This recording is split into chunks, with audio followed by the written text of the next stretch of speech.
Hi, everybody. This is acyuta-bhava from Nightlight Astrology, and this is your preview of January's astrology. This is January of 2020. It's almost the new year, not quite. I'm putting this out on New Year's Eve, New Year's Eve day, and I hope that it will be helpful for all of you in navigating the season ahead, the first month of the new year.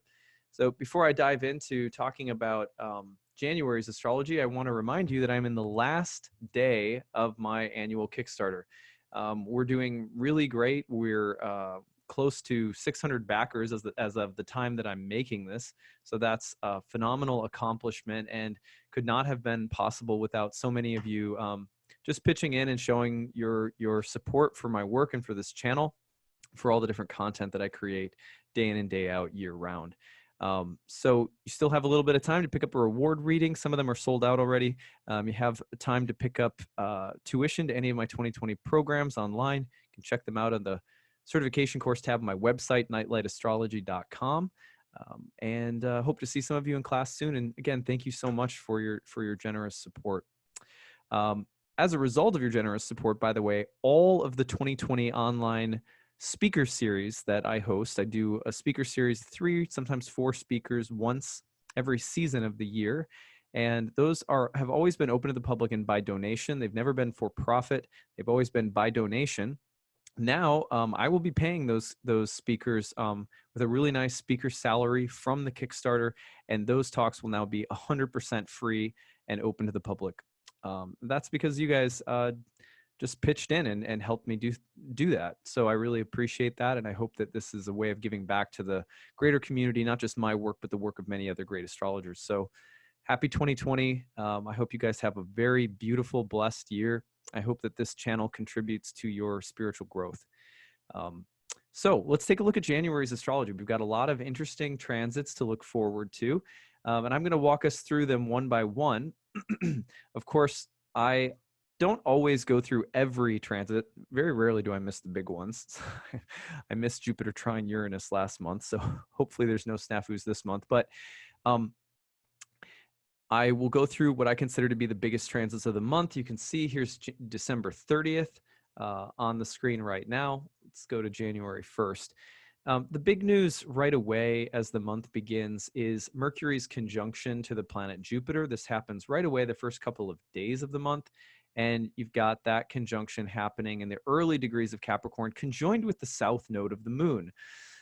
This is an incredibly good time for learning, writing, speaking, communicating.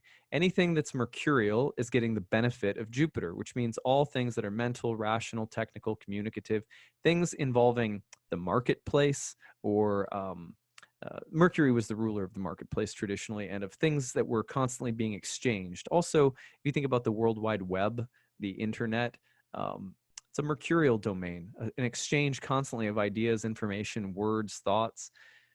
Jupiter and Mercury can be good for buying something technological or upgrading your technology, or for learning something, for teachers and student dynamics, as well as amplifying the connection between the intellect and our beliefs. Most of us probably live with the idea that the beliefs we hold have been well-reasoned. They've been thought through. Mercury-Jupiter conjunction is a great time for our thoughts, beliefs, and ideas to be well-researched and intelligent.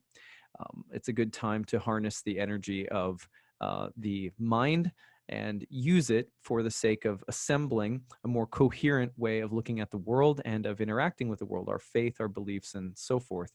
So it's a beneficial time. Sometimes you're going to get that random good piece of news, or that good email, sometimes a letter will show up in the mail with an extra, refund check or something like that. Sometimes you get unexpected blessings that come in the form of communication from Mercury and Jupiter. With the South Node in the mix, there's going to be an element of this that has to do with the desire to connect with things that are transcendent or otherworldly. This is the meaning of Ketu in Indian astrology, is that there is an impulse to join with spirit through the South Node. And so this might be a more introspective time, or a more contemplative or imaginative time, or a time where you're wanting to kind of get away from the world a little bit more, or that impulse to for religious, spiritual, and philosophical thinking might be more pronounced. This is also a time with the South Node where things in the Western tradition, the South Node is looked at as something that can um, diminish something. So you're thinking of also things that are getting reduced, which is kind of interesting because Jupiter is generally a planet that brings expansion. So when you place Jupiter and the South Node together, sometimes there is the wisdom of expanding by reducing something. Sometimes it's amazing how much freer we get, for example, when we clean up clutter around us. If our environment is a kind of a reflection of our internal space, cleaning your space means cleaning your head. Sometimes cleaning your head leads to cleaning your space. The two are connected anyway, and sometimes simply by removing excess, there will become there's room for things to grow, and there's room for more abundance. So the interesting relationship between contraction and expansion, pronounced, especially in a more intellectual or philosophical manner, the first couple of days of the month of January as Mercury conjoins Jupiter. Now, on the 3rd of the month, you go forward and we've got the planet Mars entering Sagittarius. Now, this is happening right around January 3rd. And the reason that this is significant is because Mars is losing dignity. Mars is going from being in its own sign of Scorpio, fixed sign, very powerful and strong martial element in the air recently, and now Mars is entering Jupiter's sign. I don't want to say that a planet losing dignity is a bad thing, because it's not. But a planet losing dignity and entering Jupiter's sign while Jupiter is in the exaltation of Mars in Capricorn, not the worst thing in the world. It's probably a time where we can be, over the, say, the course of all of January, there's a productivity in the air. You have to be careful that this could be a little bit of a bombastic or potentially dogmatic or kind of stubborn or inflated or exaggerated Mars. It might be kind of dramatic, over the top, prone to overdo things, prone to being too belligerent, especially about beliefs, and some sense of moral self-righteousness is possible with this transit. But again, with Jupiter in earthy Saturn-ruled Capricorn, a sign that exalts Mars, I look at that and I say, okay, this isn't the worst. Like, this is a pretty good situation for Mars. Given that Mars is losing its dignity, leaving Scorpio, at least it's going into a sign hosted by a benefic like Jupiter. And traditionally, Mars-Jupiter dynamics were overall thought to be pretty productive and helpful. A lot of will, strength, and growth or expansion are kind of helpful qualities in the air. But of course, you can get the Superman or Zeus complex too, where you just kind of go all muscle, all will, and all righteousness. And, that could be kind of not so fun to deal with. So we have to be careful about inflation. You can also look, we're going forward now to January 10th. This is where the month is really dynamic, really kind of explodes. On the 10th, we have a lunar eclipse in the sign of Cancer. And first of all, let's just say that this lunar eclipse is happening at the same time on January 12th into the 13th, that the Sun, Mercury, Saturn, and Pluto are all conjoining in Capricorn. So that is a crazy lineup. I mean, that's why astrologers have been writing about this. Like, literally, 10 years ago, I saw people writing about this. So what'll it be? I mean, it's like get your popcorn, sit in the front row, because the heavenly theater is whipping up an intense storm of transits. And I think, let's just talk about the Cancer Capricorn axis. I talked about this in my 2020 year ahead video, but it's the same idea. Cancer is ruled by the moon and Capricorn by Saturn. Here we have the two signs that were associated with the gateway of mankind, the Cancer, the entryway of spirit into matter. And then we have the exit in Capricorn, the gateway of the gods, where we leave the body and the spirit may merge back into the heavenly realms, or return to the heavenly realms. So these mythology surrounding these two signs is really profound. And in terms of the Cancerian lunar eclipse, first of all, a lunar eclipse means circumstances. The moon rules circumstances around us, not so much the stuff that we control as much as the domino sequence of events around us, sometimes related to our choices, sometimes related to other people around us or the environment in ways that we don't always feel like we have a lot of control over. The moon in general is related to that circumstantial karmic reality. A lunar eclipse means that something in the environment around us is changing, and it's changing dramatically and more rapidly because this is a cardinal sign. Things can, when they change dramatically, the other thing is that Cancer is a sign that generally is looking for some sense of a womb-like uh, safety in life. So um, the general impulse of Cancer is to try to create a sense of at homeness in the world while we're here. It's like we're separated from the mother, cut from the umbilical cord at birth, but we immediately crawl to the mother's breast. And so there is a sense in which we are um, there is a sense in which we are looking in this lunar eclipse time of January for a new home, maybe because circumstances are changing and something that has given us some sense of security is no longer, or it is going to change dramatically in some way. Or we're just growing up and redefining what gives us a sense of peace and at homeness in life, where we feel our emotional loyalties, or where we feel like we can settle in and commit to a rhythm, of some kind at work, in our relationships, etc. But there's changes going on in a more vulnerable emotional territory of Cancer with the lunar eclipse on January 10th. But it's being accompanied by the intense, like, Sun, Mercury, Saturn, Pluto in Capricorn on January 12th. Major conjunction there. What does that point to? Well, it points to a time of total structural Saturn upheaval, death, and rebirth, Pluto, that will also really impact our mind. Mercury's cazimi during this eclipse, during this conjunction right after the eclipse, and the Sun is getting involved, both of which have to do, a lot of which has to do with wisdom, insight, clarity, truth, understanding. So there is a powerful kind of awakening moment that may, again, be quite pivotal and dynamic. We got a cardinal sign like Capricorn. It may involve death, decay, hard, sobering facts about reality, contraction, the kind of crisis of the birth canal, of birthing something, but dealing with fear. I did a 4-part series you can go back and watch on Saturn's conjunction of Pluto to get more on this. But the short of it is that this transit is the one that says, deal with impermanence. It's wintry. It's about death and endings. It's about change that's sobering, that's here to grow us up. It's not an easy transit, but it also can provide us with the long-term vision that we need, or the long-term plan, or mature understanding, rational, sober, detached understanding of something that we need in order to make deep, long, positive changes in our lives. We have to be careful of reactive thinking, of fear-based thinking. And if things do change in a way that's unexpected and difficult, we probably may see this in the news, for example, then what we have to be especially on the lookout for is just trying to get to normal too quickly, trying to get to a feeling of safety or security so quickly that we forego the mature, sober, methodical, long-term plan, which is more likely right now given all the planets in Capricorn with Saturn and Pluto conjoining. Saturn and Pluto also lead us to this almost apocalyptic sense that a world or a paradigm is ending.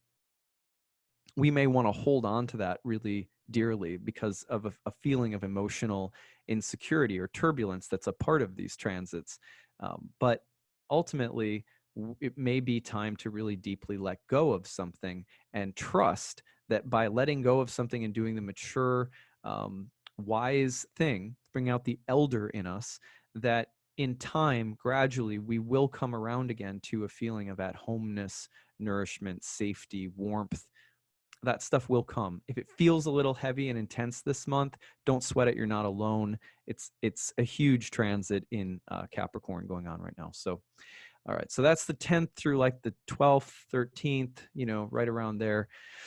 On January 11th, right in the mix of all of this, I have to say that it's pretty profound that the planet Uranus is also turning direct. So you're going to see this on the 11th going into the 12th. Here's the planet Uranus. I'll just back this up so you can actually see it. So if I go back, you see how the little S is under it right there? Stationing, stop, turning direct. So Uranus turning direct during the midst of this also signals to us that we are at a turning point that is, by its very nature, Uranus turning direct, progressive, revisionary, possibly unexpected and disruptive, but also it represents a fundamental turning point that is probably going to be about greater freedom, independence, inventiveness, etc.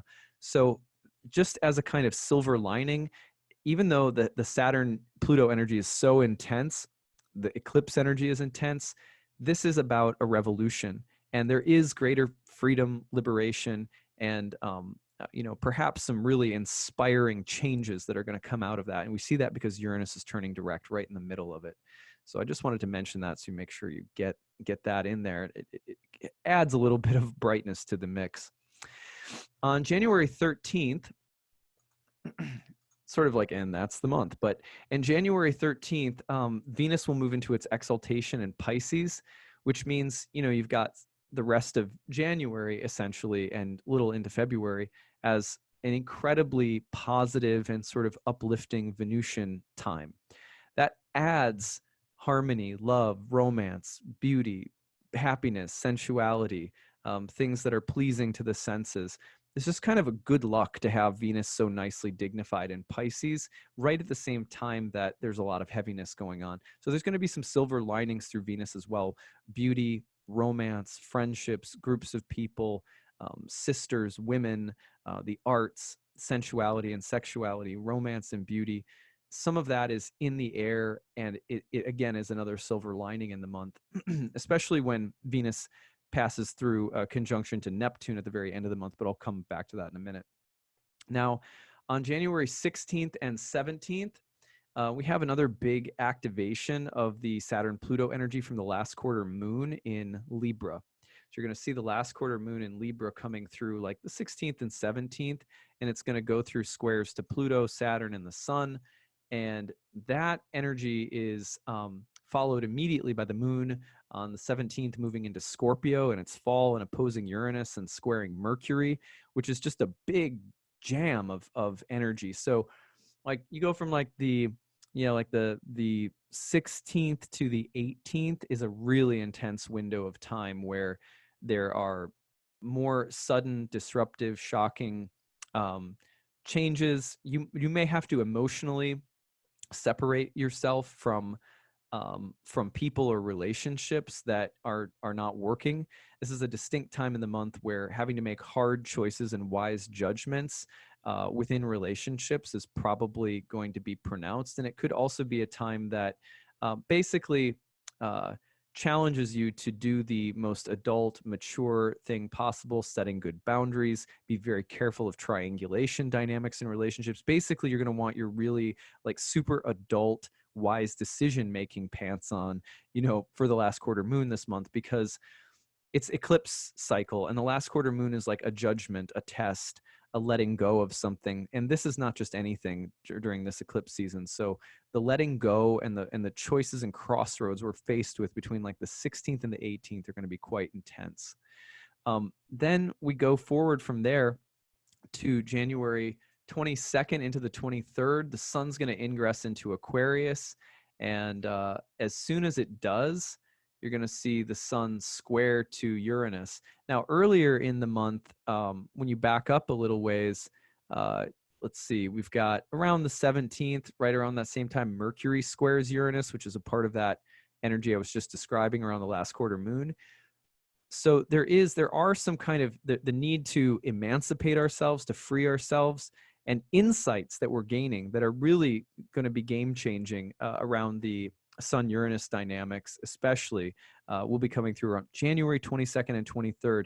And basically what Sun-Uranus does is it says, now I know, now I see, things are going to be different. I have to take action and make a dramatic change. Either that or dramatic changes happen suddenly that are coupled with inspiration and greater freedom, and just sort of insight in general. So this is kind of like, getting plugged into the electrical socket a bit, just like, zzz, okay, wow, something sudden happening, or just suddenly sort of feeling like there's a bit of a download and flashes of insight that often lead to tangible, concrete actions for the sake of freeing something up, or making a quick, sudden change.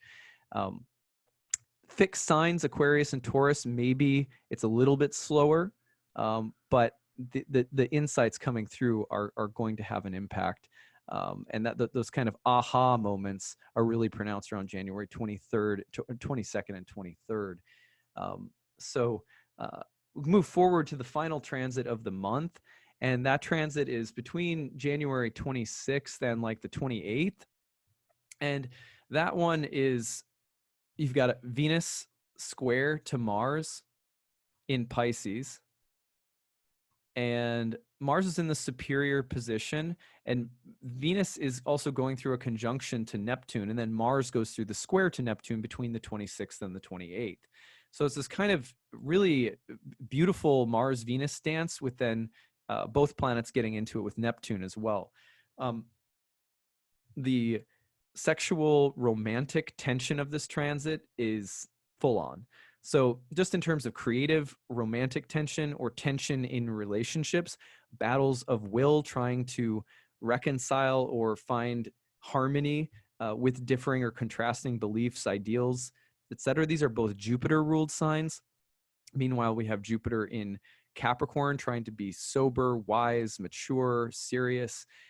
So these two planets, which are often quite playful, might be really battling a bit with one another, rather than doing they're always sort of dancing when they're in hard aspects, like the tango or something. But with the underlying Jupiter and Capricorn here, this might be a more intense clash around values, beliefs, and ideals, as well as just looking at the presence of Neptune as well. This can become exaggerated, highly imaginative, creative, somewhat delusional. We may not see everything for what it is. We have to be very careful of, flirtations that are inappropriate or ill-timed, or somehow, we're not communicating our intentions clearly with people we love. This could also be a time that's very erotic and sensual, and the tension between Mars and Venus can be just really creative, especially when you add Neptune in, which is so imaginative. The ideals that we have, that we expect of one another, that we expect out of love, romance, sexuality, these can be, there can be a lot of healing done around those dynamics in our relationships, and also just, being careful that you don't fall in love. There's that person once in a while, you're like, why did you stay together with them for so long? And you're like, well, the physical intimacy was so good, or, or something like that. And this is one of those transits where you also have to be careful that the chemistry isn't covering over more basic or fundamental levels of incompatibility, or fundamental problems that aren't being addressed. They kind of get glossed over because it's like, oh, you're really great to make out with, or something like that, So it happens to all of us. That's one thing to look out for. But again, there's no reason this has to be like a Debbie Downer.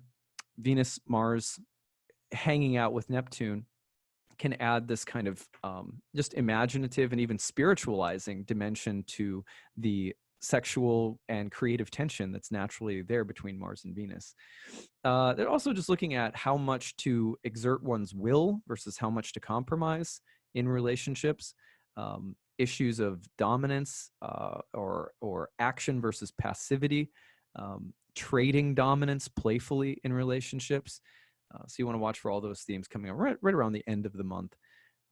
So that is what 2020, the first month of 2020, has in store for us.